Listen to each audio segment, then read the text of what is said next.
आज की इस क्लास में सभी भक्तों का स्वागत है। अभी हम कीर्तन से स्टार्ट करेंगे।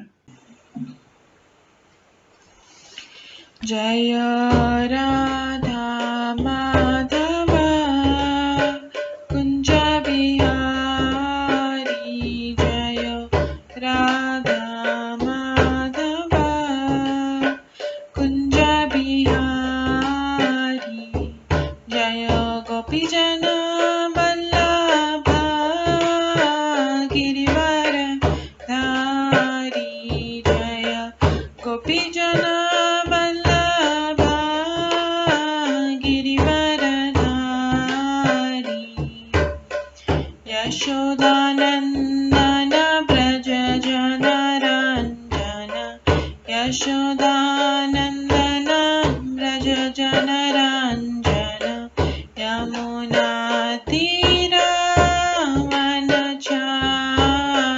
यमुना तीरावनचारी, जय राधा माधव कुंज बिहारी, जय राधा माधव कुंज बिहारी, हरे कृष्णा कृष्णा कृष्णा हरे हरे, हरे राम राम राम हरे हरे, हरे कृष्णा कृष्णा कृष्णा हरे हरे, हरे राम राम राम हरे हरे, हरे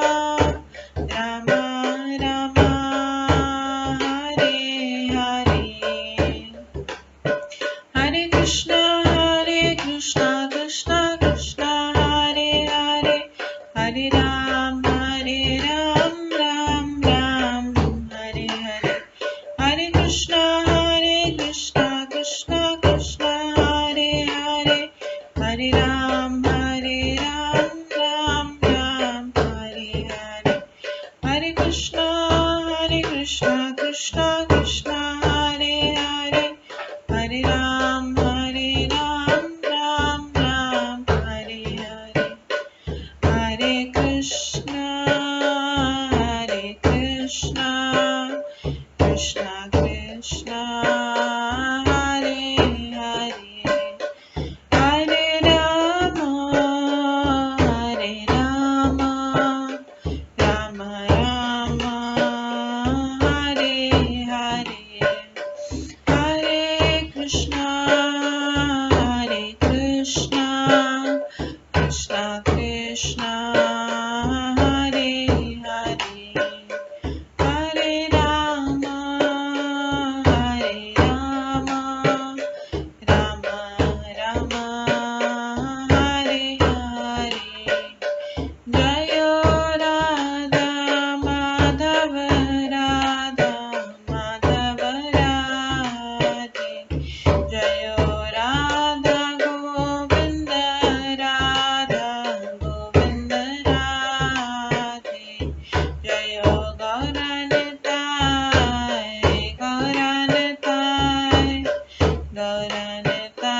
जय गौरनताय, जय जय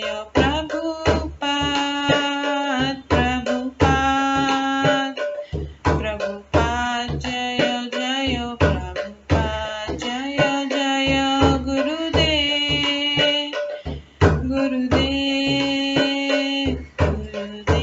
जय जय गुरुदेव, नित्य गौर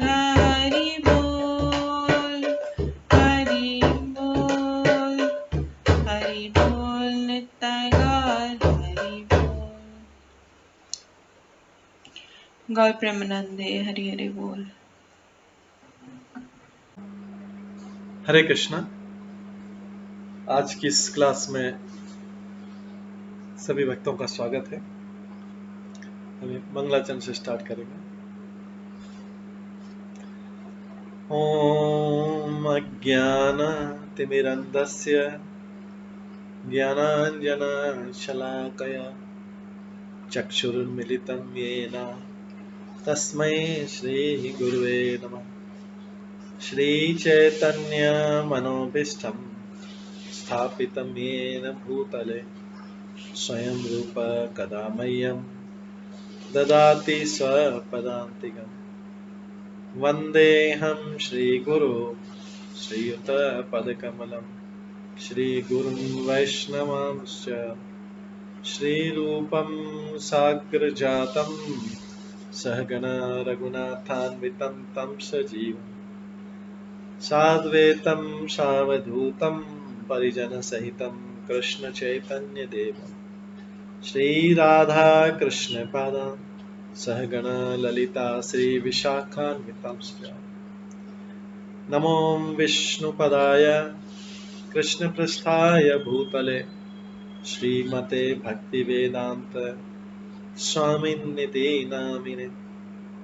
नमस्ते सरस्वती देवे गौरवाणी प्रचारिणे निर्विशेष शून्यवादी पाश्चात्यदेशतारिणे वाञ्छाकल्पतरुभ्यश्च कृपा सिन्धुभ्येव च पतितानां पावनेभ्यो वैष्णवेभ्यो नमो नमः।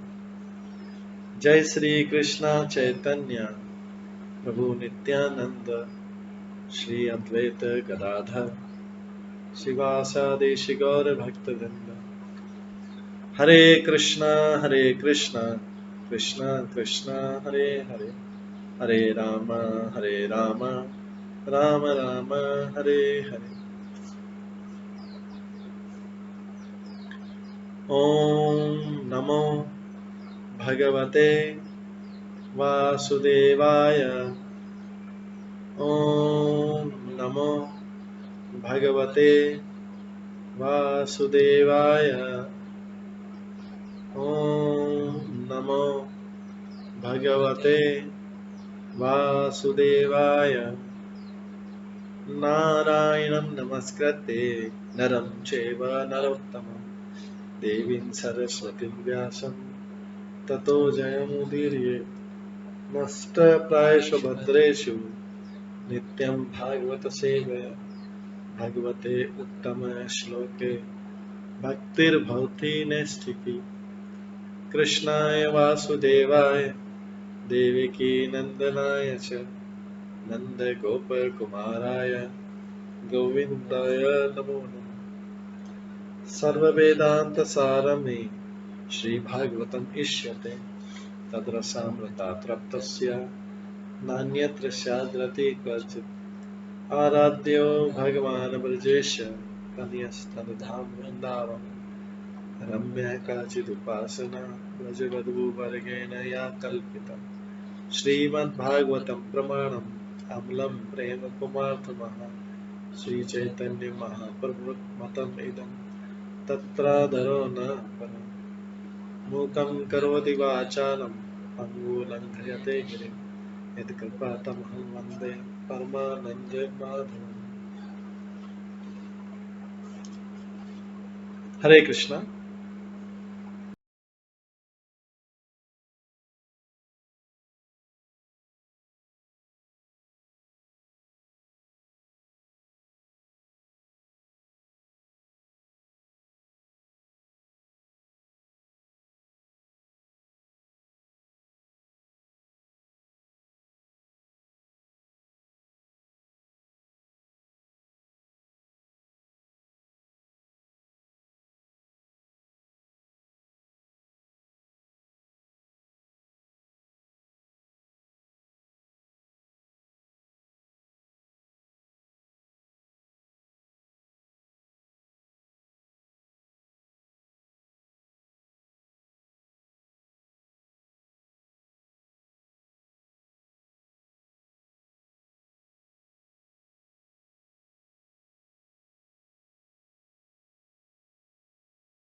हरे कृष्णा।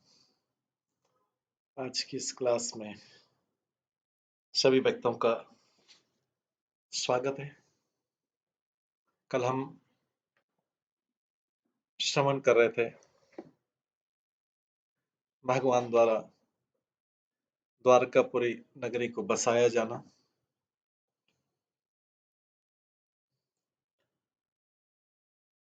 हमने श्रवण किया था किस प्रकार से जब काल यवन ने आक्रमण किया अपनी 3 करोड़ सेना के साथ में, तो भगवान उससे युद्ध नहीं करना चाह रहे थे क्योंकि मलेच्छ था, अशुभ था, उससे युद्ध नहीं करना चाह रहे थे। उसको किसी और के द्वारा उसका वध करवाना चाह रहे थे।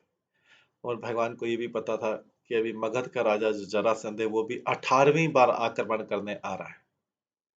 18th टाइम 18वीं बार आक्रमण करने आ रहा है। 17 बार वो युद्ध में पराजित हो चुका था।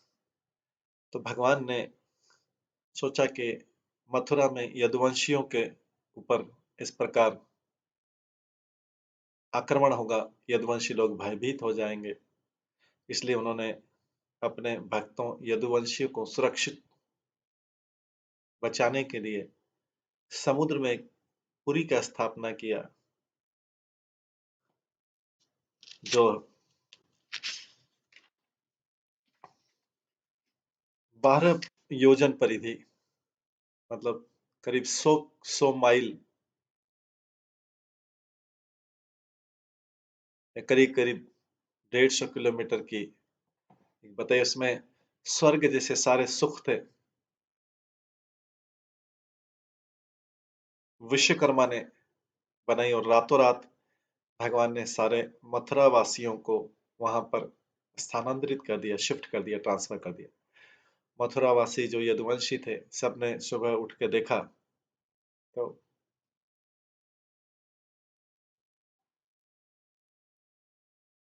वो महलों में, सोने के महलों में रह रहे हैं, जिसमें सोने और जिसकी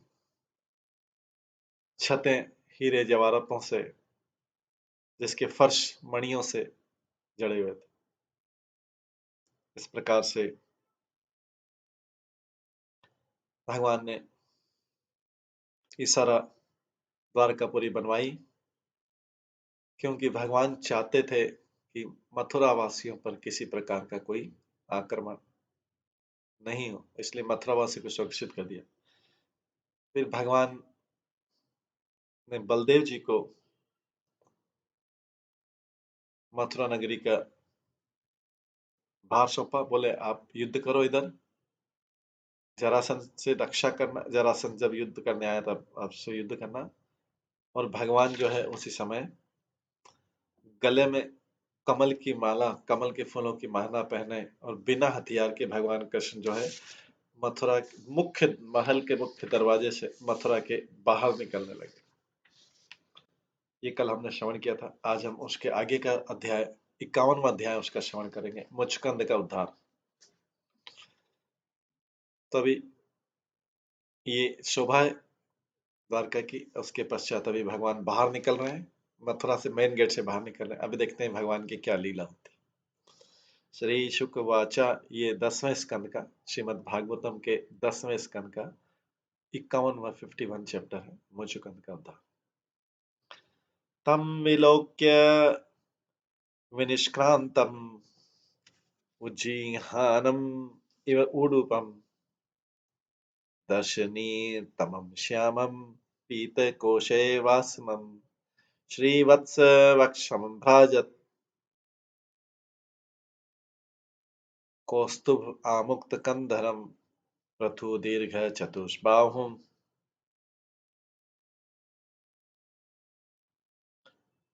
नवकञ्ज अरुण ईक्षणं नित्यप्रमोदितं श्रीमत् सुकपोलं शुचिस्मितं मुख अरविन्दं बिभ्राणं स्फुरन् मकरकुण्डलम् वासुदेवी अयम् इति पुमान श्रीवत्सलाञ्छन चतुर्भुजो अरविन्दाक्ष वनमाली अतिसुन्दर लक्षणे नारद प्रोक्ते नान्य भवितुम् अर्हति निरायुध चलन पदभ्याम योत्सेन अनेन निरायुध इति निश्चयत यवनः प्राद्रवन्तं पराक्मुखम् अन्वाधावत जिजक्षुतं दुरापम अपि योगिनाम्।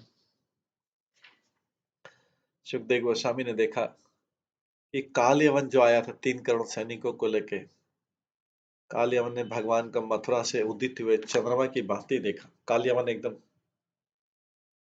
बाहर था और उसने भगवान को मथुरा से बाहर निकलते हुए देखा, जैसे काले बादलों के इसमें से चंद्रमा उदय हो रहा है। देखने में भगवान अति सुंदर थे। इस काल यवन ने देखा, जो मलच्छों का राजा था, जो 3 करोड़ सैनिकों को लेकर भगवान के ऊपर युद्ध करने आया था, यदुवंशियों से युद्ध करने आया था। उसने देखा भगवान अति सुंदर थे, उनका वर्ण श्याम था और रेशमी पीताम्बर धारण किए थे। उनके वक्षस्थल पर श्रीवत्स का चिन्ह था और उनके गले में कौस्तुभमणि सुशोभित थी। उनकी चारों भुजाएं बलिष्ठ तथा लंबी थी। उनका मुख कमल सदृश सदैव प्रसन्न रहने वाला था। आंखें गुलाबी कमलों जैसी थी। उनके गाल सुंदर तेजवान थे। उनकी हंसी स्वच्छ थी तथा उनके कान की चमकीली बालियां मछली की आकृति की थी।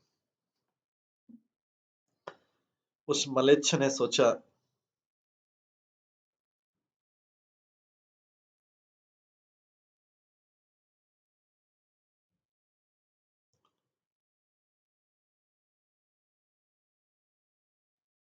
ये व्यक्ति अवश्य वासुदेव होगा, क्योंकि इसमें वही लक्षण दिखाई दे रहे हैं जिनका उल्लेख नारद ने किया था। नारद ने किया था कि वहां पे युद्ध करना तो कृष्ण से करना।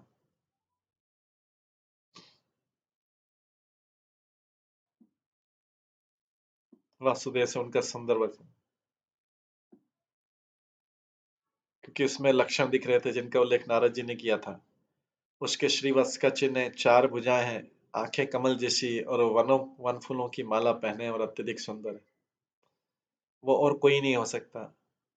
चूंकि वो पैदल चल रहा है और कोई हथियार नहीं लिए, अतः मैं भी बिना हथियार के उससे युद्ध करूंगा। तो काल यवन ने भी सोचा कि ये तो भगवान वासुदेव जिसका वर्णन नारद मुनि ने किया था, मैं भी इससे इस बिना हथियार युद्ध करूंगा। वो मन में ठान कर भगवान के पीछे पीछे दौड़ने लगे और भगवान उसकी ओर पीठ करके भागते रहे। भगवान उसकी तरफ पीठ, भगवान उसको सामने से नहीं देखना चाहते। तो इधर भगवान जा रहे हैं, पीछे से कालेवन जो है, इतना सुंदर रूप देखा कालेवन ने। पहले देखा उनको, तो भगवान उधर जाते हुए देखा कालेवन ने दूर से। फिर कालेवन ने सोचा कि इनके हाथ में कोई हथियार नहीं है, तो मैं भी इनके पीछे भागता हूँ। तो भगवान तेजी से जा रहे थे मथुरा के बाहर। कालीवन, उनको आशा थी, कालीवन भी सारे हथियार छोड़ के पैदल धीरे धीरे उसके उनके पीछे जाने लगा। वो सोचा मैं कृष्ण को पकड़ लूंगा, लेकिन कृष्ण को तो बड़े बड़े योगी भी पकड़ नहीं पाते। यद्यपि कालियवन भगवान कृष्ण को अपनी आंखों से देख रहा था, किंतु वो सुंदर भगवान का ठीक से मूल्यांकन नहीं कर पा रहा था। अतः उसने कृष्ण की पूजा करने की बजाय उन पर आक्रमण करने का सोचा और पीछे पीछे भागने लगा। हस्त प्राप्तमिव आत्मानं हरिणा स पदे पदे नीते दर्शया दूरम यमनीश अद्रिकंदरम। प्रतिक्षण कालेवन के हाथों की, भगवान को, उसको लगता है कि मैं भगवान को पकड़ लूंगा, किंतु भगवान हरि उस यमनराज को दूर एक पर्वत कंदरा तक ले गए। वहां तक उसको ले गए, उसके पीछे पीछे जाके।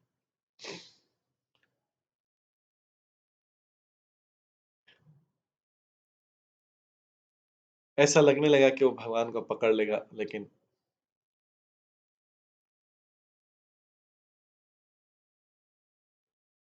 पकड़ नहीं पा रहा था।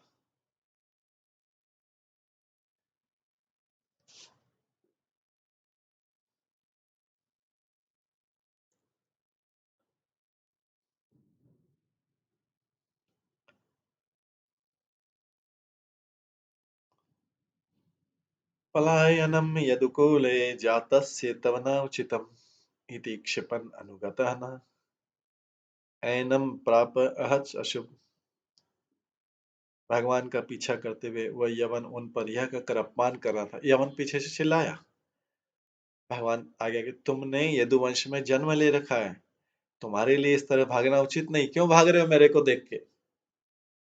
तो भी काल यवन भगवान कृष्ण के पास तक नहीं पहुंच पाए, पीछे पीछे भाग रहा, लेकिन भगवान ऐसा ऐसा लग रहा था काल यवन को कि भगवान को पकड़ लेगा, लेकिन पकड़ नहीं पाया। क्यों?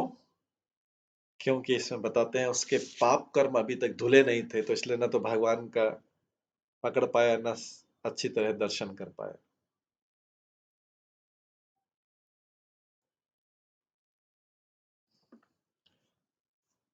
एवं क्षिप्तापि भगवान् परावाशित गिरिकन्दरम् सपि प्रविष्ट तत्रन्यं शयनं ददर्शे नरम। यद्यपि भगवान इस तरह से अपमानित हो रहे थे, किंतु वे पर्वत की गुफा में घुस गए। भगवान इस तरह अपमानित हो रहे थे, किंतु वे पर्वत की गुफा में घुस गए। उसके पीछे पीछे काल यवन भी घुसा। भगवान एक पर्वत में गए, काल यवन में घुसा और उसने वहां एक अन्य पुरुष को सोए हुए देखा। तात्पर्य यहाँ पर भगवान अपना वैराग्य वैभव दिखलाते हैं। अपनी योजना पूरी करने तथा मुचकुंद को आशीर्वाद देने के लिए वे दृढ़ संकल्प थे। अतः वे काल यवन पीछे से कुछ भी बोले जा रहा था, लेकिन भगवान को अपने एक और भक्त का उद्धार करना था। इसलिए वो उस गुफा की तरफ गए जहां पे मुचुकंद नाम का व्यक्ति सो रहा था, जो राजा था, जो भगवान का भक्त था। अतः काल यवन के अपमान की उपेक्षा करते हुए शांत भाव से अपने कार्यक्रम में आगे बढ़ते रहे भगवान। ननु असो दूरमानिन शेते माम इह साधुवत् इति मत्वा च्युतम मूढ़ तम पदा समताड़यत्। काल यवन ने सोचा, अरे मेरे को एक गुफा में ले जा रहा, आगे आगे भागे जा रहे, कृष्ण आगे आगे जा रहे हैं, पीछे सुन ही नहीं रहे। काल यवन बोल रहा है, कहां भाग के जा रहा हो, मेरे से युद्ध करो।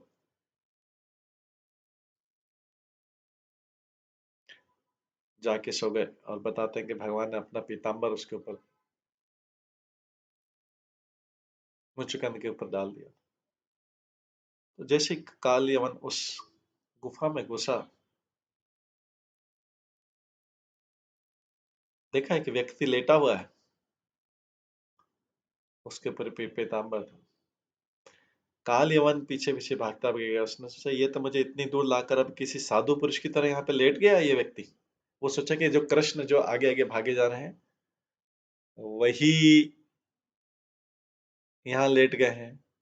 जबकि कृष्ण ने तो क्या किया था, ऑलरेडी मुचुकंद नाम का राजा वहां पे गुफा में लेटा हुआ था, उसके ऊपर अपनी पीताम्बर डाल दिया और स्वयं जाके गुफा में अंदर चले गए। काल यवन पीछे पीछे भागता भागता आ रहा था। जब वो गुफा में घुसा तो उसने देखा, ये व्यक्ति लेटा हुआ है और उसके ऊपर पीताम्बर। उन्हें सोचा ये कृष्ण ही लेटे हुए। उसने सोचा ये इतनी दूर मुझे भगा लिया इस व्यक्ति ने, भगा भगा के लाया, इतनी दूर लाकर अब किसी साधु पुरुष की तरह यहाँ लेट गया। इस तरह सोते उस व्यक्ति को भगवान कृष्ण समझकर उस ठगे हुए मूर्ख ने पूरे बल से उस पर पाद प्रहार किया। वो जो चीटिंग हो गया उसके साथ में, उसने पूरा जोर से लात मारी उस सोते हुए व्यक्ति को। स उत्थाय चिरं सुप्तः शनैः उन्मील्य लोचने दिशः विलोकयन् पार्श्वे तम् अद्राक्षित अवस्थितम्। वो पुरुष दीर्घ काल तक सोने के बाद जागा था। वो था राजा मुचुकुंद, कई सालों से, कई वर्षों से सोया हुआ था। वो पुरुष उठा, उसने धीरे धीरे आंखें खोली। उसने चारों ओर देखा तो अपने पास देखा काल यवन जो खड़ा हुआ दिखाई दिया, उसी ने लात मारी थी। शतावस्तिरुष्टस्य दृष्टिपातेन भारत देहजेगा देहजेनाग्निना दग्धो भस्मसात् भवत् तत्क्षणात्। वो जागा जो पुरुष, वो मुचुकुंद था राजा, बहुत अत्यंत क्रुद्ध हुआ। उसने अपनी दृष्टि काल यवन पर डाली तो काल यवन के शरीर से आग की लपटें निकलने लगी।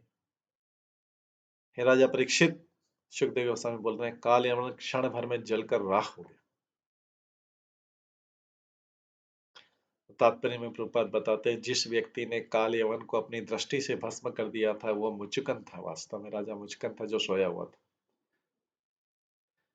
जैसा कि वो भगवान को बतलाएगा, उसने दीर्घ काल तक देवताओं की ओर से युद्ध किया था। इस मुचुकन को देवताओं की ओर से वरदान मिला था और अंत में उसने वरदान मांगा था कि मेरे को कोई, जब मैं सोऊं या मैंने आपके साथ आपका साथ देके इतनी बार तक युद्ध किया, अब मुझे वरदान दो।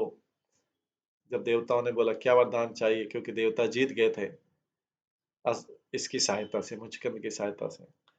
देवताओं ने पूछा तो मुचुकन ने कहा, मुझे बिना छेड़कर, कोई छेड़छाड़ नहीं करे, मुझे यहाँ सोने का वर दो। और हरिवंश पुराण में बताते हैं कि उसने ये भी एक बार मांगा था कि जो मेरे को उठाएगा, नींद से जगाएगा, वो उसी समय जलकर राख हो जाएगा। मुचुकन ने बार बार कहा,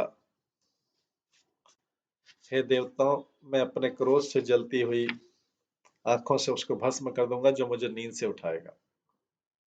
प्रसुप्तं बोधयेति यो मां तदहेमहं सुरः चक्षुषा करोद्दीप्तेन एव माह पुनः पुनः। श्री विश्वनाथ चक्रवर्ती ठाकुर बताते हैं कि मुचुकन ने यह दूषित अनुरोध इंद्र को भयभीत बनाने के लिए किया था। इसलिए किया था कि इंद्र जो, नहीं तो उसको अगर सोएगा नहीं तो बार बार उठाएगा उसको, इंद्र सहायता मांगेगा।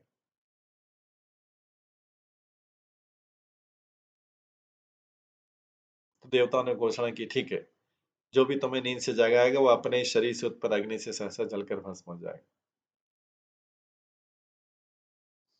इस प्रकार से मुचुकन ने ये वरदान मांगा था।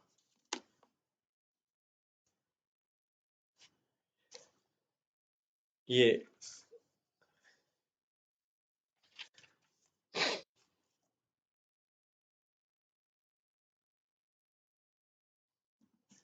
इसके बाद राजा मुचुकन बोलता है, श्रीराजोवाच को नाम स पुमान् ब्रह्मन् कस्य किं वीर्य एव च कस्मात् गुहां गतः शिष्ये किं तेज यवना नर्दन्।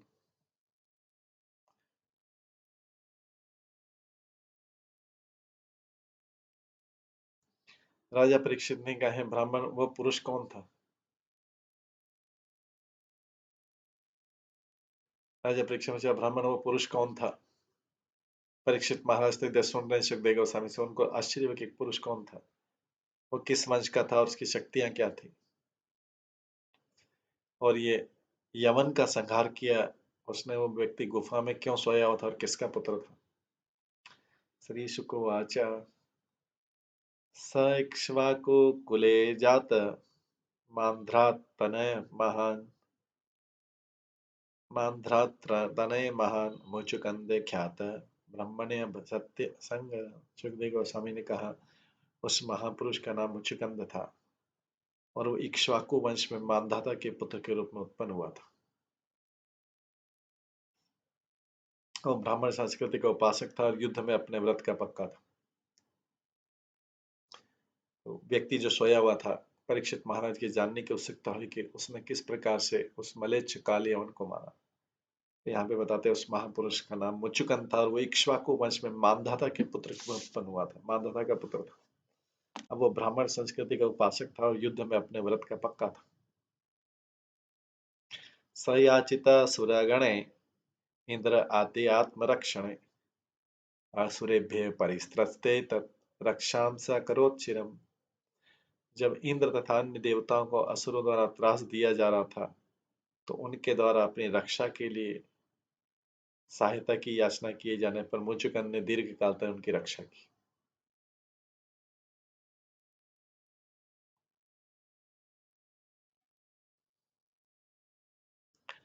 लब्धा ग्रहं ते स्वपालम मुचुकंदम अब्रुवन् राजन विरमतां कृच्छात् भवान् न परिपालनात्। जब देवताओं को अपने सेनापति के रूप में कार्तिकेय प्राप्त हो गए,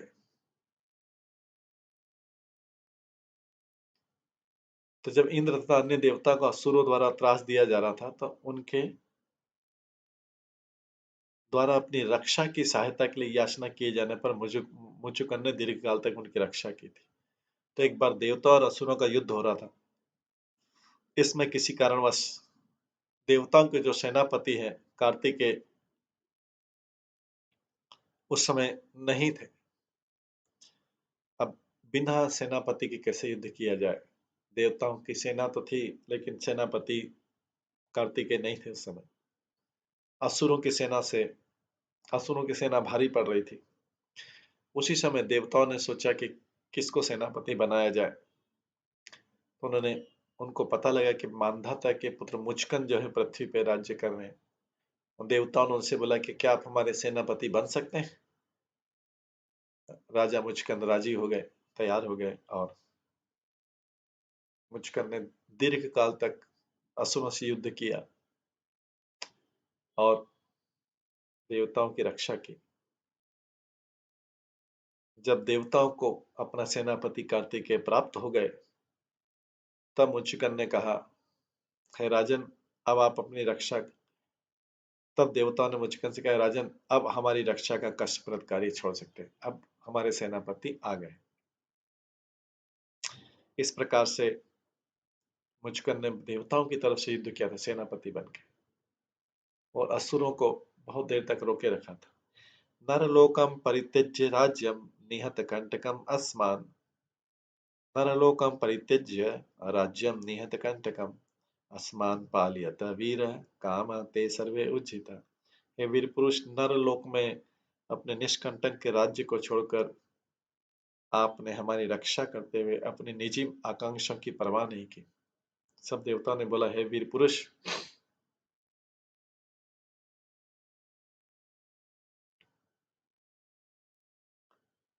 नरलोक में अपने निष्कंटक राज्य को छोड़कर, क्योंकि जो मुचकुंद था तो नरलोक मतलब मृत्यु लोक, पृथ्वी का राजा था। देवता ने उनको धन्यवाद दिया, बोला पृथ्वी लोक पे अपने निष्कंटक राज्य को छोड़कर आपने हमारी रक्षा करते हुए अपनी निजी का आकांक्षा की परवाह नहीं की, आपने अपनी चीज की परवाह नहीं की। सुता महिष्यो भवतो ज्ञात अमात्य मंत्रिण प्रजा च तुल्य कालीना न अधुना संति कालिता। बच्चे, रानियां, संबंधी, मंत्री, सलाहकार तथा आपकी समकालीन प्रजा, अब इनमें से कोई जीवित नहीं रहे। वे सभी काल द्वारा बहा लिए गए। देवताओं ने बताया, जिनको आप छोड़ के आए थे नीचे पृथ्वी पे, वो तो अब आपका सारा परिवार खत्म हो गया। क्योंकि देवताओं के यहाँ गए तो वहां का समय और यहाँ का समय में अंतर है। वहां का थोड़े समय में यहाँ के कई साल बीत जाते। वहां के एक दिन में नीचे 6 महीने चले जाते हैं और एक रात में भी 6 महीने चले जाते हैं। अगर वहां कोई 24 घंटे के लिए रुक जाए तो नीचे 1 वर्ष चला जाता है। और वहां कोई 100 दिन रुक जाए, मतलब 3 साढ़े 3 महीने, 100 दिन रुक जाए तो नीचे 100 वर्ष पूरे हो जाएंगे, खत्म हो जाएंगे। 100 साल खत्म हो जाएंगे, पीढ़ी चली जाएगी। तो अभी देवता बताते हैं, सुता महिष्य भवत ज्ञात अमात्य मंत्रिण प्रजा च तुल्य कालीना न अधुना संति कालिता। बच्चे, रानियां, संबंधी, मंत्री, सलाहकार तथा आपकी समकालीन प्रजा, इनमें से अब कोई भी जीवित नहीं बचा है।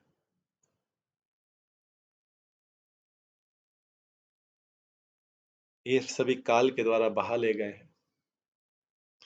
कालो बलियान बलिनाम भगवान ईश्वरो व्यः प्रजा कालियेत कृणन पशुपालो यथा पशु। अनंत काल समस्त बलवानों से भी बलवान है और वही साक्षात परमेश्वर है। जिस तरह पशुपालक अपने पशुओं को हाँकता रहता है, उसी तरह परमेश्वर मृत प्राणियों को अपनी लीला के रूप में हाँकते रहते।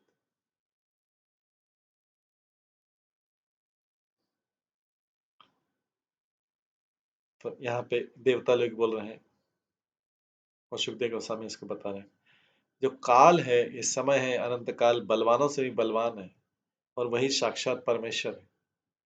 जिस तरह पशुपालक ग्वाला रहता है, अपने पशुओं को हाँकता रहता है, उसी तरह परमेश्वर मत्स्य प्राणी को अपनी लीला के रूप में हाँकते रहता है। तात्पर्य में प्रभुपाद बताते हैं, यह ब्रह्मांड दूषित आत्माओं को क्रमशः सुधारने के लिए रचा गया है जो भौतिक प्रकृति का शोषण करने का प्रयास करते। भगवान इन बद्ध जीवों को उनके कर्म के अनुसार आध्यात्मिक परिष्कार की विविध अवस्थाओं में घुमाते रहते। इस तरह भगवान उस ग्वाले पशुपालन के समान है, पशुपाल के समान है, जो चरागाह तथा पानी की तलाश में पशुओं को बचाए रखने और पालने के लिए इधर उधर घुमाता रहता। भगवान उस ग्वाले के समान है। एक उदाहरण डॉक्टर का है, जो अपने रोगी को विविध परीक्षण के लिए अस्पताल के विभिन्न भागों में भेजता रहता है, टेस्टिंग कराने के लिए। इस तरह भगवान हमें क्रमिक परिष्कार की विधि द्वारा भावजाल से निकालते हैं, जिससे हम उनके प्रबुद्ध संगी के रूप में आनंद तथा ज्ञान का शाश्वत जीवन बिता सकें। इस तरह मुचकंद के सारे संबंधी, मित्र तथा सहकर्मी काल के प्रभाव से बहुत पहले मिट चुके थे, क्योंकि काल तो साक्षात कृष्ण। वरम वृष्णीश्व भद्रम ते ऋते कैवल्यम अद्य न एकेव ईश्वर तस्य भगवान विष्णु अव्यय। आपका कल्याण हो, अब आप मोक्ष के सिवा कोई भी वर चुन सकते हैं, देवताओं ने मुचकंद से कहा, क्योंकि मोक्ष को तो एकमात्र अविनाशी भगवान विष्णु ही प्रदान कर सकते। आप हमसे मोक्ष के अलावा कुछ भी मांग सकते हैं, कि मोक्ष जो केवल विष्णु ही दे सकते, ये देवताओं ने कहा।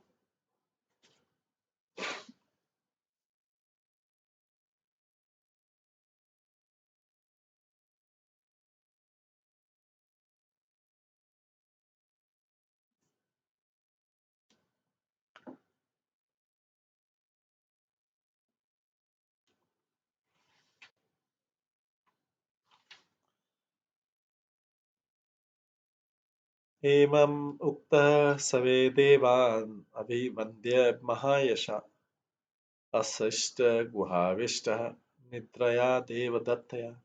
ऐसा कहे जाने पर राजा मुचकंद ने देवताओं से सम्मान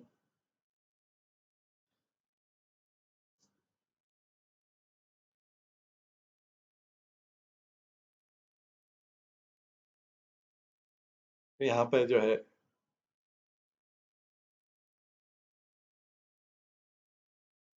ये उन्होंने देवताओं ने मोक्ष के अलावा कोई भी वरदान मांगने को कहा राजा मुचकंद से। इसके पश्चात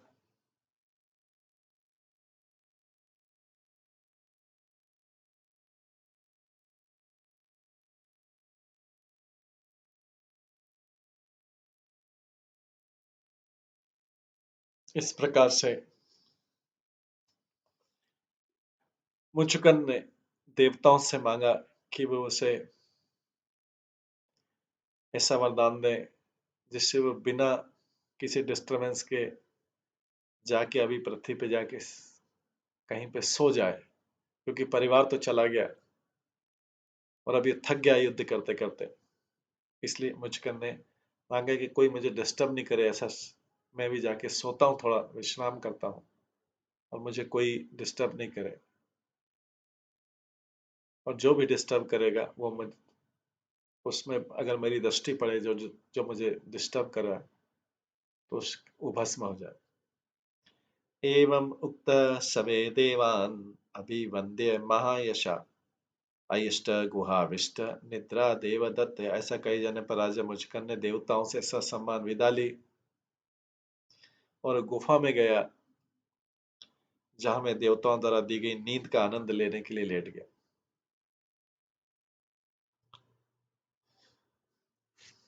यहाँ पे भक्ति सिद्धांत सरस्वती ठाकुर ने इसमें ये बताया है, निद्रामेव ततो बभ्रे स राजाश्रम आकर्षितः ये कञ्चिन् मम निद्राया भंग कुर्यात् सुरोत्तमा स हि भस्मी भवेदाशु तथोकश्च सुरेस्तदा स्वामी आतम यो मध्ये तु बोधये त्वां चेतनः स त्वया दृष्टमात्रस्तु भस्मी भवतु तत्क्षणात्।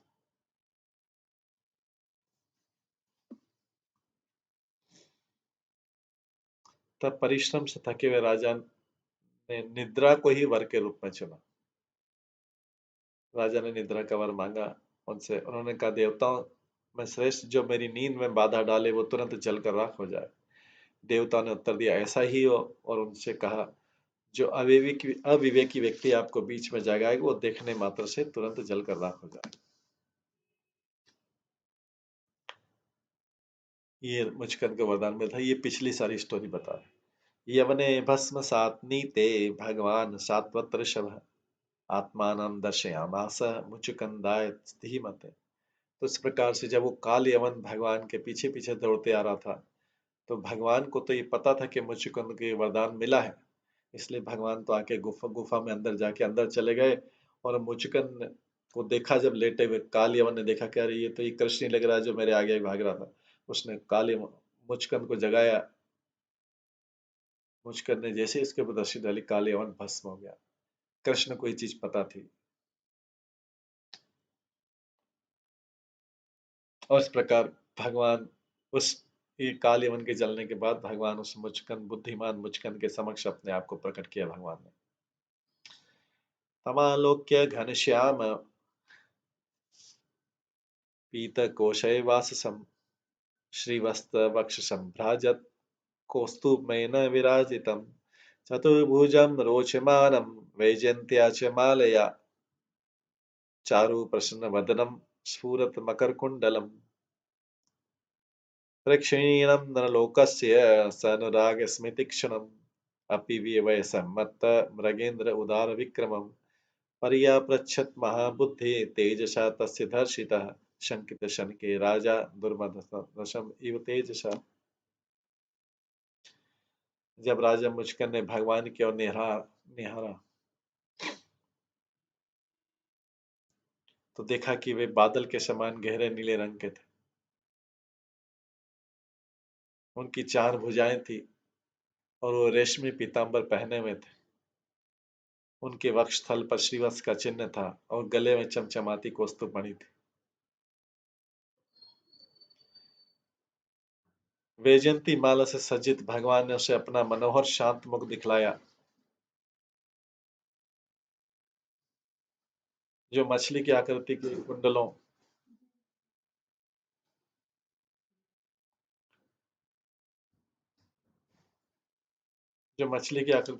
तथा स्नेहपूर्वक मंद हास से युक्त चितवन से सारे मनुष्यों की आंखों को आकृष्ट कर लेता है। उनके तरुण स्वरूप का सौंदर्य अद्वितीय था और वे क्रुद्ध सिंह की भव्य चाल से चल रहे थे। अत्यंत बुद्धिमान राजा भगवान के तेज से अभिभूत हो गया। यह तेज उसे दुर्धर्ष जान पड़ा। अपनी अनिश्चितता व्यक्त करते मुचकन ने झिझकते हुए भगवान कृष्ण से प्रकार पूछा।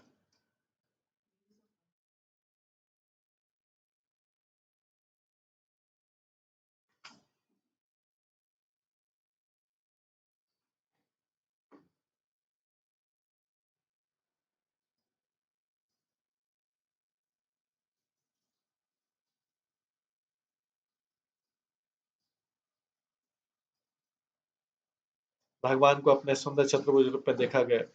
इस महान ग्रंथ पर में भगवान कृष्ण अपने विविध दिव्य रूपों को प्रकट करते दिखते हैं, जिनमें से कृष्ण का द्विभुज रूप और नारायण था।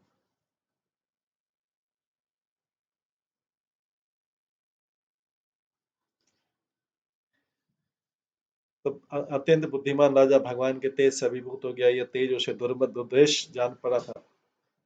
यह अनिश्चितता व्यक्त करते मुचुकुंद ने झिझकते भगवान कृष्ण से इस प्रकार पूछा। आगे पूछेगा तो भगवान का चतुर्भुज मुख्य, इसमें कोई संदेह नहीं रह जाता कि कृष्ण तथा विष्णु अभिन्न है या कि कृष्ण ही भगवान के आदि रूप है। कभी कभी ये बातें ठीक से समझ में नहीं आती, किंतु महान आचार्यों ने, जो कि आध्यात्मिक विज्ञान में पुटन है, हमारे लिए विषय स्पष्ट किया है। ईश्वर अपने आदि रूप में न केवल सृष्टा पालक संहारक है या कि बद्धी जीवों को दंड देने वाले भी अपितु वे अपार सुंदर है और अपने धाम में अपने अधिकार का उपयोग करते हैं।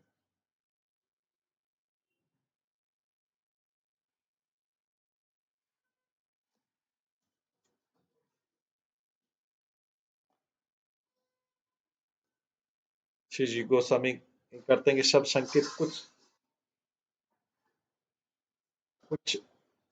कुछ संशय रखते हुए सूचित करता, मुचकन सोच रहा कि क्या सचमुच यही भगवान है।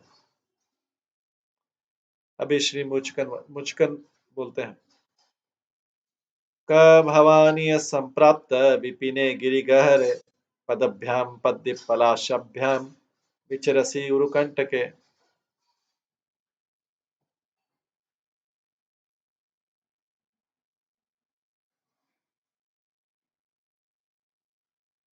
मुचुकन ने पूछा, आप कौन है जो जंगल में इस पर्वत गुफा में अपने कमल की पंखुड़ियों जैसे कोमल पांवों से कटीली भूमि पर चलकर आए।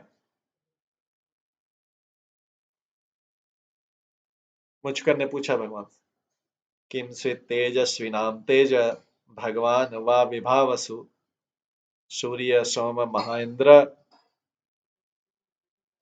व लोकपाल अपरा पिवा। शायद आप समस्त शक्तिशाली जीवों की शक्ति हैं, या फिर आप शक्तिशाली अग्निदेव या सूर्यदेव, चंद्रदेव, स्वर्ग के राजा, इंद्र या अन्य किसी लोक के शासन में करने वाले देवता तो नहीं।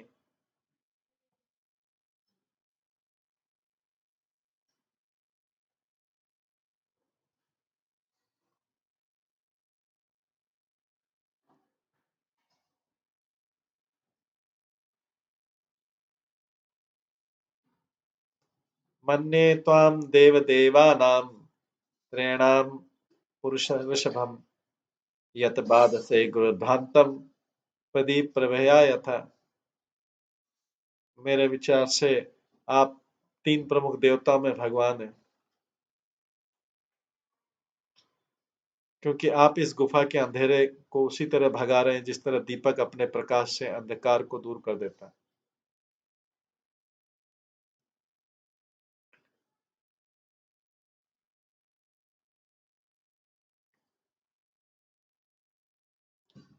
तो मुचुकुंद ने जब भगवान का इस स्वरूप देखा, दर्शन किया, तो पूछा, आप कौन है जो इस जंगल में पर्वत गुफा में अपने कमल की पंखुड़ियों जैसे कोमल पांवों से कटीली भूमि पर चलकर आए। शायद आप समस्त शक्तिशाली जीवों की शक्ति हैं, या फिर आप शक्तिशाली अग्निदेव या सूर्यदेव, चंद्रदेव, स्वर्ग के राजा, इंद्र या अन्य किसी लोक के शासन करने वाले देवता तो नहीं है।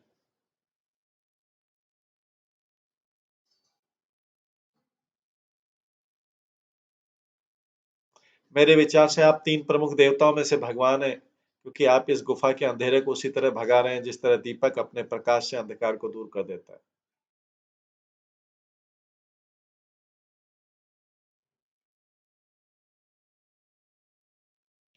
सुश्रुताम अव्यलीकम अस्माकं नरपुंगव स्वजन स्वजन्म कर्म गोत्रम वा कथत्याम यदि रोचते।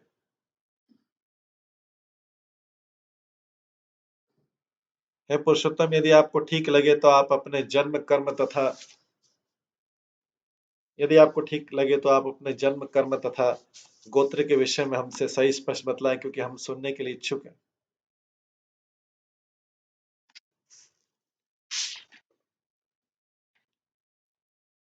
तो यहाँ पे भगवान से परिचय पूछ रहा राजा मुचकन।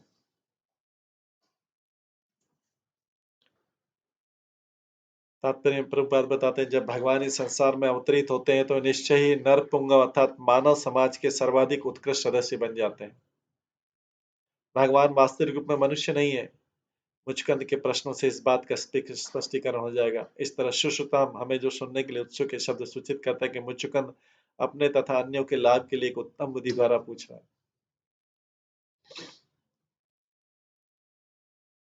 वयम तो पुरुष व्याघ्र एक्ष्वाका शत्रबंधव मुचुकंद इति प्रोक्तः यवनाश्च आत्मज प्रभु। हे पुरुष व्याघ्र,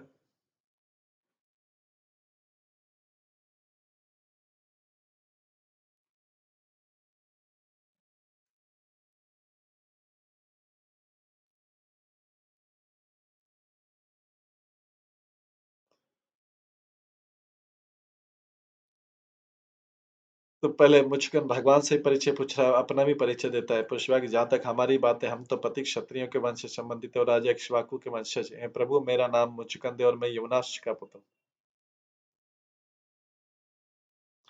वेदी संस्कृति में सामान्य नियम है कि क्षत्रिय अपना परिचय क्षत्र बंधु के रूप में देगा, जिसका अर्थ क्षत्रिय कुल का केवल एक संबंधी या दूसरे शब्दों में पति क्षत्रिय। क्षत्रिय अपने आप को नहीं बोलता मैं क्षत्रिय हूँ। क्षत्रिय बंधु मतलब उसी में क्षत्रिय कुल में उत्पन्न हुआ है, पतित। प्राचीन वैदिक संस्कृति में अपने परिवार संबंधों के आधार पर विशिष्ट पद का दावा करना स्वयं में पतित अवस्था का सूचक था। क्षत्रिय तथा ब्राह्मण को उनके कर्म तथा चरित्रों के गुणों के आधार पर पद प्रदान किया जाना होता है। परंतु जब भारत में जाति प्रथा का पतन नहीं हुआ तो लोग बड़े गर्व से अपने को क्षत्रिय और ब्राह्मण संबंधी बताने लग गए। यद्यपि भूतकाल में ठोस योग्यताओं के बिना ऐसा दावा पतित अवस्था का सूचक था। चिर प्रजाग्र शांत निद्रा परत इंद्रिय क्षये अस्मिन् विजने कामं केनापि उत्थापिता अधुना।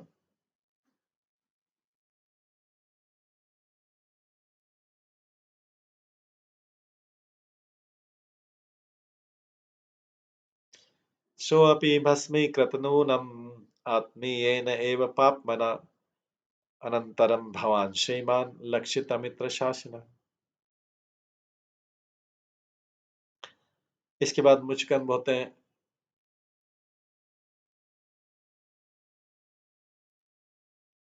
कि दीर्घ काल तक जागे रहने के कारण मैं थक गया था और नींद से मेरी इंद्रियां वशीभूत हो गई थी। इस तरह मैं तब से निर्जन स्थान में सुखपूर्वक सोता रहा, किंतु अब जाकर किसी ने मुझे जगा दिया है, और जिस व्यक्ति ने मुझे जगाया है वो अपने पापों के फल से जलकर राख हो गया। तभी मैंने यशिष रूप वाले अपने शत्रु को दंड करने की शक्ति से सामर्थ्यवान आपको देखा। तो तात्पर्य काल यमन ने अपने को श्री कृष्ण का तथा यदुवंश का शत्रु घोषित किया था। श्री कृष्ण ने मुचुकुंद के माध्यम से उस मूर्ख बर्बर के विरोध को नष्ट कर दिया।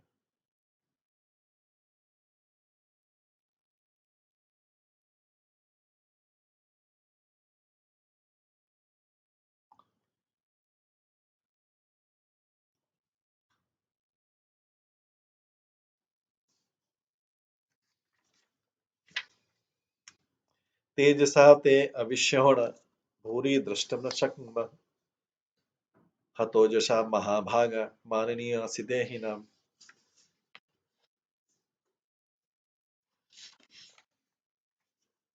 आपके असह्य तेज से हमारी शक्ति दबी जाती है और हम आप पर अपनी दृष्टि स्थिर नहीं कर पाते। आज समस्त देहधारियों द्वारा आदर किए जाने के योग्य है। ये मुचकुंद जो है भगवान की प्रार्थना कर। एवं संभाषितो राज्ञा भगवान भूत भावनः प्रत्याय प्रहसन बाण्य मेघनाद गभीरया।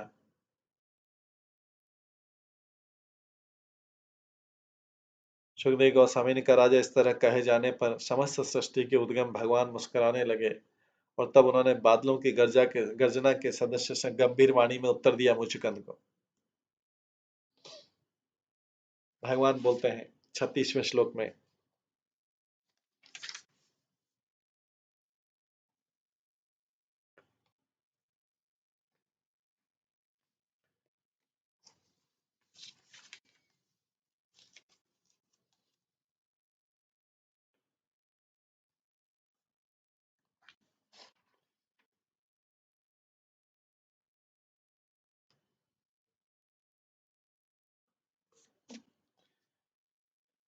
जन्म कर्म विधानानि सन्ति मे अंग सहस्रश न शक्यन्ते अनुसंख्यातुम् अनंतवात् मया अपहि। भगवान ने कहा, मित्र मैं हजारों जन्म ले चुका हूँ, हजारों जीवन जी चुका हूँ, हजारों नाम धारण कर चुका हूँ। वस्तुतः मेरे जन्म कर्म तथा नाम अनंत है, यहाँ तक कि मैं भी उनकी गणना नहीं कर सकता। क्वचित रंजासी विममे पार्थिवानि उरुजन्म भी गुण कर्म अभिधानानि न मे जन्मानि करेचित्।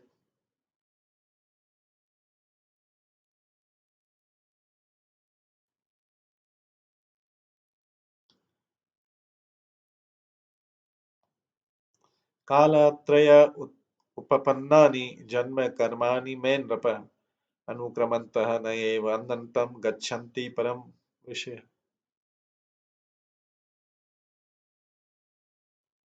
हे राजन, बड़े से बड़े ऋषि मेरे उन जन्मों तथा कर्मों की गणना करते रहते हैं जो काल की 3 अवस्थाओं में घटित होते हैं, किंतु वे कभी उसका अनंत अंत नहीं पाते।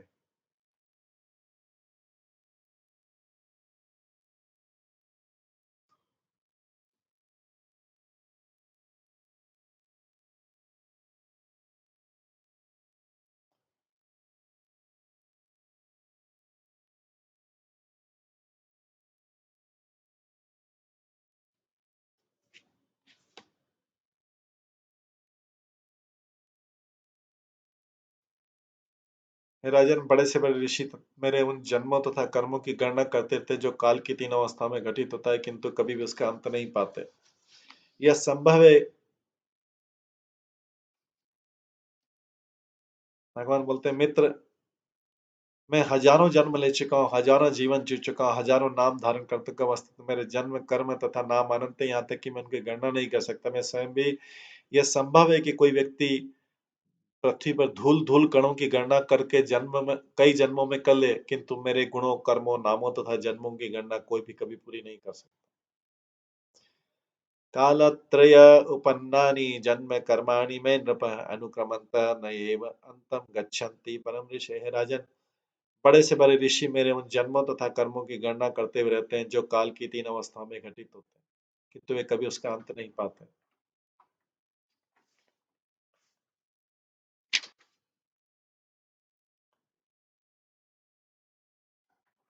तथापि अद्यन्नानि अंग शुश्रूषव गदता मम विज्ञापिता विरिञ्चेन पुरा अहं धर्मगुप्तये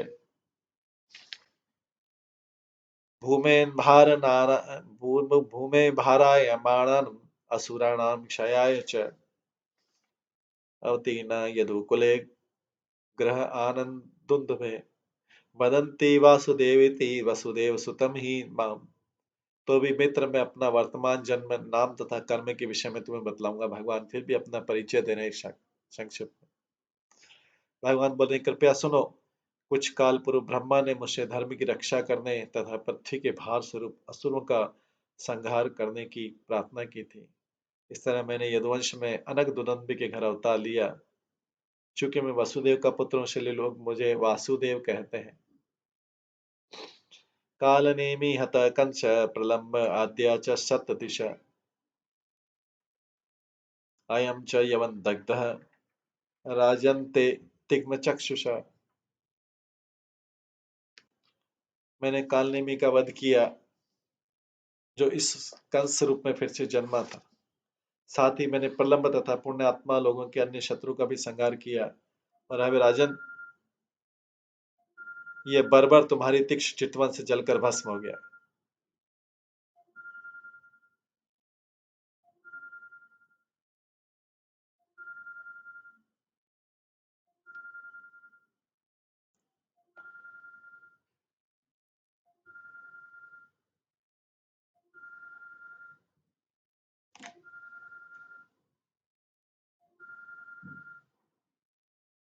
तो यहाँ पे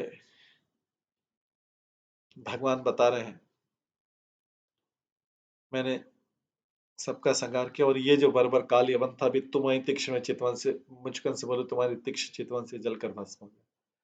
सोहम तव अनुग्रह सोहम तव अनुग्रहार्थम गुहाम एताम उपागतः प्रार्थिता पशुरम पूर्वम त्वया अहम भक्तवत्सलः। चूंकि भूतकाल में तुमने बार बार मुझसे प्रार्थना की थी, मुझको उनको भगवान बोले, तुम चूंकि भूतकाल में तुमने मुझसे बार बार प्रार्थना की थी, इसलिए मैं स्वयं तुम पर अनुग्रह दर्शाने के लिए इस गुफा में आया हूँ, क्योंकि मैं अपने भक्तों के प्रति वत्सल रहता हूँ।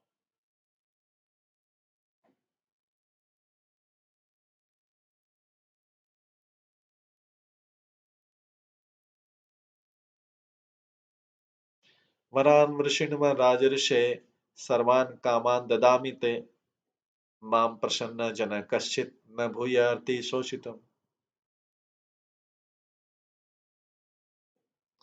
हे राजर्षि, अब मुझसे कुछ वर ले लो।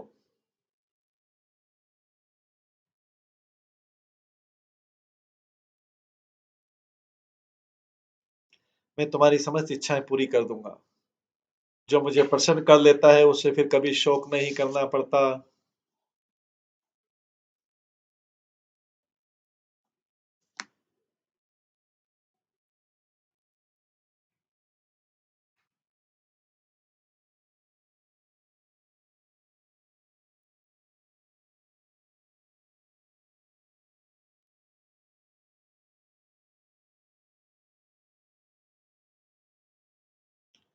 तो अभी भगवान राजा से बोल रहे, मुझसे कुछ वर मांग लो, मैं तुम्हारी समस्त इच्छाएं पूरी कर दूंगा। भगवान बोल रहे हैं, जो मुझे प्रसन्न कर लेता है, उसे फिर कभी शोक नहीं करना पड़ता। तात्पर्य में आचार्यों का कहना है कि हम तभी शोक करते हैं जब हम अपूर्ण अनुभव करते हैं, जब हमारी कोई वस्तु खो जाती है या जब हम अभिष्ट वस्तु प्राप्त नहीं कर पाते।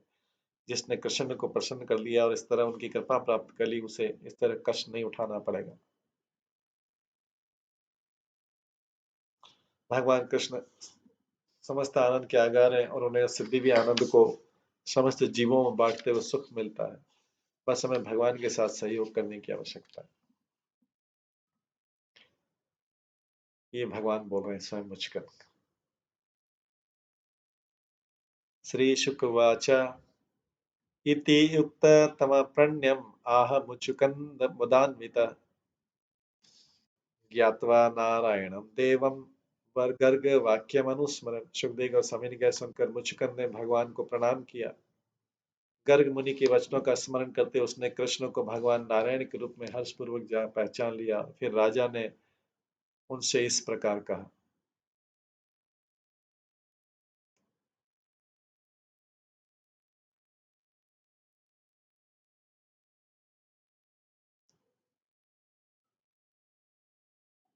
तात्पर्य, यद्यपि यहाँ पर भगवान चतुर्भुज नारायण के रूप में प्रकट होते हैं, किंतु हमें कह सकते हैं कि मुचुकंद श्री कृष्ण को संबोधित कर रहा था। ये सब कृष्ण लीला के प्रसंग में घटित हो रहा था। वैष्णव जन भली भांति अवगत हैं कि विष्णु या नारायण के चतुर्भुज रूप कृष्ण के अंश होते हैं। वैष्णव को तो पता है। इस तरह भगवान की कृष्ण की लीलाओं के अंतर्गत विष्णु लीला भी प्रकट होती है। भगवान के ऐसे हैं गुण कर्म जो कार्य हमारे लिए असामान्य तथा असंभव तक हो सकते हैं, वे भगवान के लिए सामान्य परिश्रम रहित लीला विलास।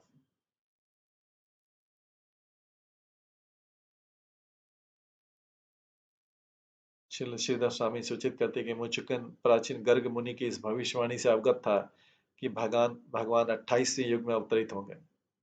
और आचार्य विश्वनाथ के अनुसार गर्ग मुनि ने मुचुकन को यह भी बतलाया था कि तुम्हें भगवान के दर्शन होंगे। अब वो सारे दर्शन हो रहे हैं, अब सारी चीजें घटित हो रही हैं।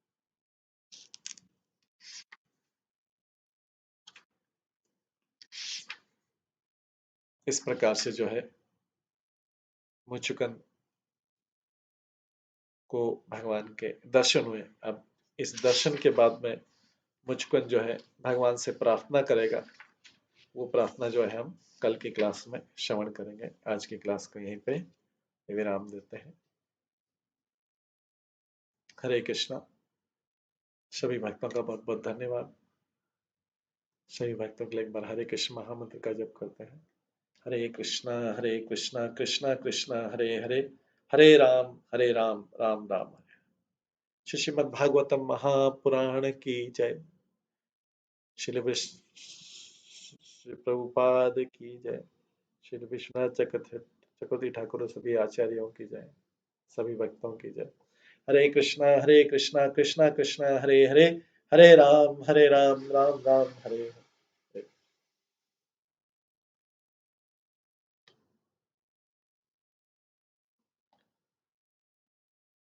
आज की क्लास के कोई प्रश्न हो, आज की क्लास संबंधित तो हम कल की क्लास में लेंगे।